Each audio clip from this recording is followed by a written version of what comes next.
রমজান মাসে কোনো স্ত্রী যদি তার স্বামীকে অন্য কোথাও বিয়ে করার স্বপ্ন দেখে, তাহলে এই স্বপ্নের ব্যাখ্যা কী? যেহেতু রমজান মাস বরকতের মাস, আর কোনো স্ত্রী ঘুমানোর পরে স্বপ্ন দেখলো তার স্বামী অন্য কোথাও বিয়ে করতেছে, এই স্বপ্নের ব্যাখ্যা কী হবে? একজনের এই প্রশ্নটা আমাদের এখানে করেছেন। তো এই প্রশ্নের ব্যাখ্যা জবাব দেওয়ার আগে আপনি আগে বুঝেন যে স্বপ্ন, dream, it's not a silly matter in Islam. স্বপ্ন কোনো খেলতামাশার বিষয় ইসলামে নয়। স্বপ্নের একটা ভ্যালু ইসলাম দেয়। এবং কে আল্লাহর হাবিব সাল্লাল্লাহু আলাইহি ওয়াসাল্লাম জানিয়েছেন, বুখারীর বর্ণনা, লাম ইয়াবকা মিনান নুবুওয়াতি ইল্লাল মুবাশশিরাত, আমার উম্মতের জন্য আল্লাহ রাব্বুল আলামিন নবুয়াতের কোনো কিছু অবশিষ্ট রাখেন নাই মুবাশশিরাত ছাড়া। সাহাবে একরাম প্রশ্ন করেছেন, ইয়া রাসূলুল্লাহ, মুবাশশিরাত কি? আল্লাহর হাবিব সাল্লাল্লাহু আলাইহি ওয়াসাল্লাম জানিয়েছেন, আর রুইয়া সলিহা, সত্য স্বপ্ন, ভালো স্বপ্ন, এটাই হচ্ছে মুবাশশিরাত। সত্য স্বপ্ন এটা মুবাশশিরাতের অন্তর্ভুক্ত। অর্থাৎ আল্লাহর হাবিব সাল্লাল্লাহু আলাইহি ওয়াসাল্লাম জানিয়েছেন, এটার মাধ্যমে আল্লাহ অনেক সময় নেক বান্দাদেরকে দিক নির্দেশনা দেয়।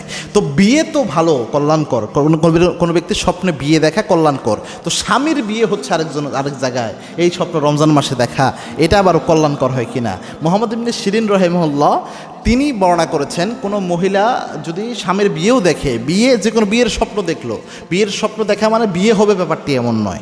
বিয়ের স্বপ্ন দেখা মানে হতে পারে সামনে কোনো ভালো জবের ব্যবস্থা হতে পারে, কোনো ভালো চাকরির ব্যবস্থা, কাজের সন্ধান হতে পারে, রিজিকের কোনো মাধ্যম বের হয়ে যাবে, কোনো অপরচুনিটি, কোনো সুযোগ বের হয়ে যাবে যেটাতে জীবনে সফল হওয়া যায়, এরকম যে কোনো বরকত জীবনে চলে আসতে পারে। এটা হচ্ছে স্বপ্নে বিয়ে দেখার একটা পজিটিভ দিক। এটা হচ্ছে প্রথম।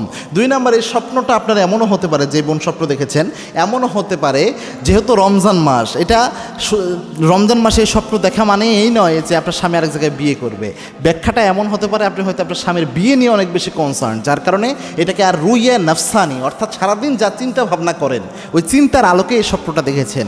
এটাকে আপনি অনেক বেশি গুরুত্ব দেওয়ার কিছু নেই। স্বপ্ন দেখে আল্লাহর কাছে চান, আল্লাহ এই স্বপ্নের ভালো দিক দান করেন, এই স্বপ্নের খারাপ দিক থেকে আমাকে পানা দান করেন। এটাই সবচেয়ে বেস্ট সলিউশন।